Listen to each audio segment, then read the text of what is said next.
Heating effects of electric current, इसको हम joules law of heating भी कहते हैं, ठीक है।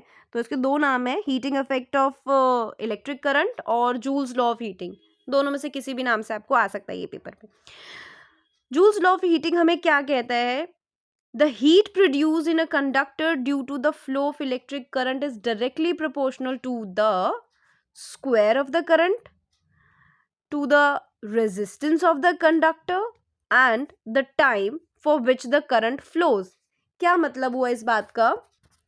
अब जूल्स लॉ ऑफ हीटिंग ये कहता है कि जो हीट प्रोड्यूस हो रही है ना किसी भी कंडक्टर में, इलेक्ट्रिक करंट की वजह से जो हीट प्रोड्यूस हो रही है वो डायरेक्टली प्रोपोर्शनल है करंट के स्क्वायर के, रेजिस्टेंस के और टाइम के।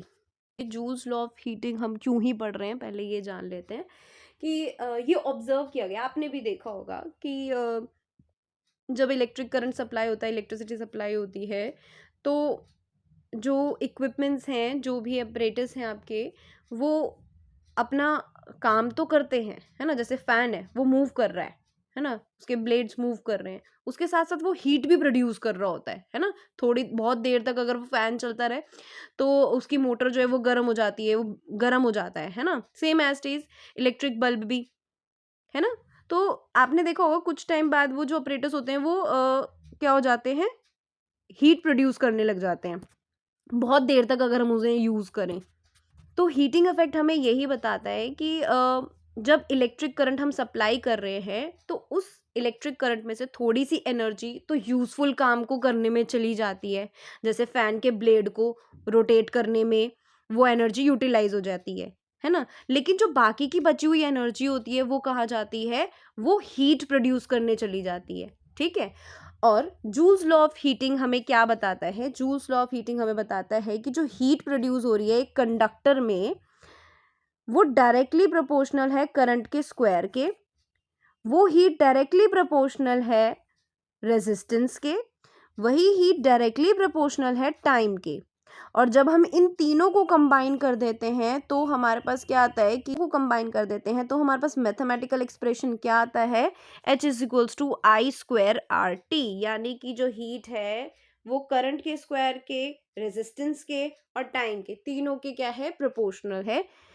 दैट मीन्स करंट बढ़ेगा तो भी हीट बढ़ेगी, टाइम बढ़ेगा, रेजिस्टेंस बढ़ेगा तब भी हीट आपकी बढ़ेगी।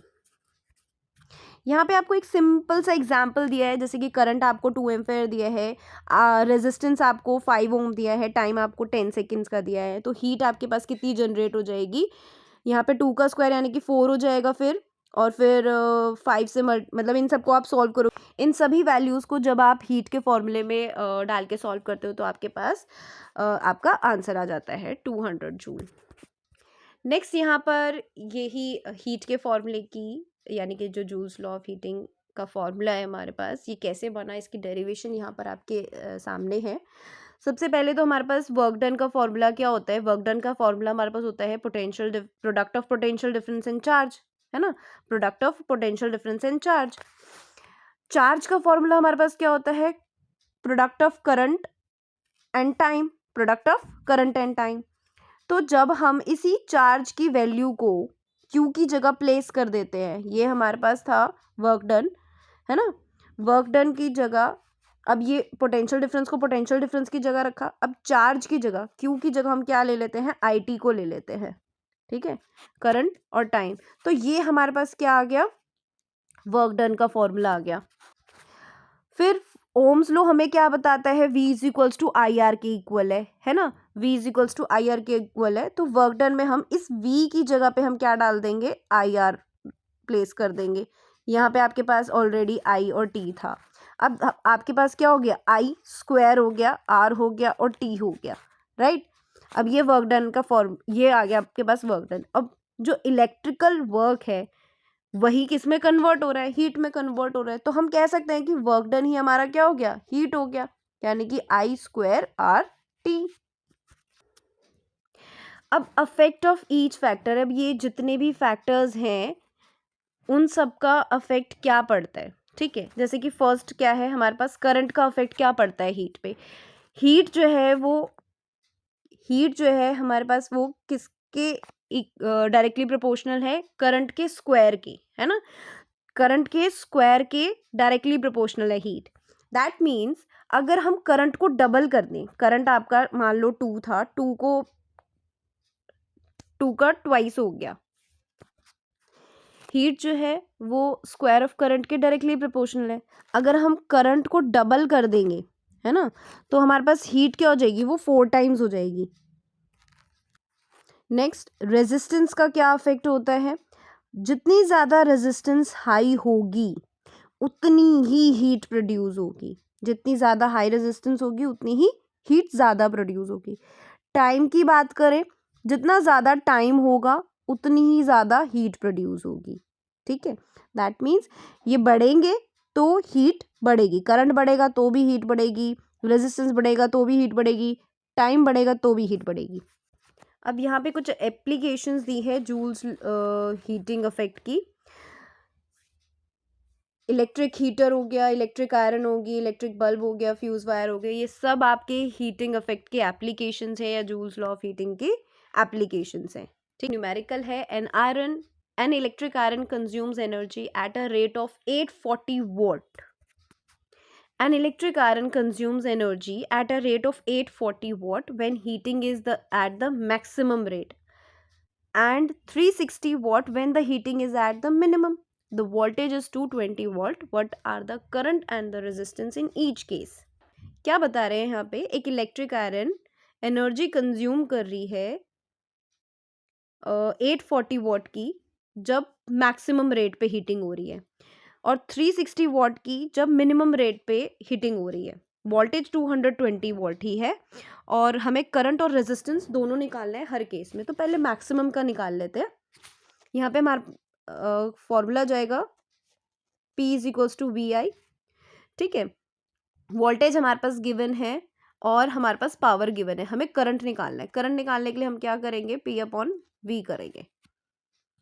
हमारे पास क्या आ जाएगा, 840 अपॉन में 220। इसको सॉल्व कर देंगे, हमारे पास आ जाता है 3.82 एम्पेयर। नेक्स्ट, अब हम रेजिस्टेंस फाइंड करेंगे, वो हम ओम्स लॉ से फाइंड करेंगे, V is equals to IR। तो हमारे पास V है और I है, I जस्ट अभी हमने कैलकुलेट किया है, तो हम वो वैल्यूज में पुट कर देंगे 3.82, ठीक है। तो हमारे पास इसको सॉल्व करने पे क्या आ जाता है, 57.60 ओम। ये हमारे पास रेजिस्टेंस आ जाएगी। सेम एज चीज़ हम मिनिमम के लिए भी फाइंड कर लेंगे। मिनिमम वाले केस में हमारे पास करंट कितना आ जाएगा, पावर हमारे पास कितनी है 360, और वोल्टेज हमारे पास कितनी है 220। तो हमारे पास करंट कितना आ गया 1.64 एम्पेयर। और अगर हम बात करें रेजिस्टेंस की, तो V/I हमारे पास फॉर्मूला होता है ओम्स लॉ, और 220 अपॉन में 1.64, इसको जब हम सॉल्व कर देते हैं तो 134.15, ये हमारे पास रेजिस्टेंस आ जाएगी। तो ये मिनिमम का हमारे पास करंट आ गया और ये रेजिस्टेंस आ गई। नेक्स्ट, एक और क्वेश्चन हमारे पास है यहाँ पर, 100 joule of heat is produce each second in a 4 ohm resistance, find the potential difference across the resistor. क्या बोल रहे हैं यहाँ पे कि 100 जूल की हीट प्रोड्यूस हो रही है हर सेकेंड, ठीक है, 4 ओम के रेजिस्टेंस में। हमें पोटेंशियल डिफरेंस निकालना है इस रेजिस्टर का, ठीक है। तो इस तरीके से हम पहले हमारे पास जो जो गिवन है वो हम मेंशन कर लेंगे, जैसे कि हीट हमारे पास 100 जूल गिवन है, रेजिस्टेंस हमारे पास 4 ओम गिवन है, टाइम हमारे पास 1 सेकेंड गिवन है, और वोल्टेज हमें निकालनी है, पोटेंशियल डिफरेंस हमें निकालना है। तो हम क्या करेंगे, हीट का फॉर्मूला यूज़ करेंगे I²RT। जब इसमें हम वैल्यू पुट करेंगे, I को सेपरेट आउट करके I² को अलग निकाल देंगे, और हमारे पास हो जाता है H/RT। स्क्वायर। अब इसमें हम वैल्यू पुट कर देंगे। हीट की हमारे पास 100 जूल वैल्यू थी, आर की हमारे पास 4 ओम थी और 1 सेकेंड का टाइम, तो ये हमारे पास 25 आ जाता है। आई स्क्वायर 25 आया, दैट मीन्स आई क्या हो गया हमारे पास 5 एम्पेयर। तो करंट आ गया 5 एम्पेयर। नेक्स्ट हमें निकालना था पोटेंशियल डिफरेंस। पोटेंशियल डिफरेंस निकालने के लिए हम अपना नेक्स्ट फॉर्मूला यूज़ करेंगे, V is equals to I R. Value put कर देंगे 5 और रेजिस्टेंस की हमारे पास थी 4, तो हमारे पास क्या आंसर आ जाता है 20 वोल्ट।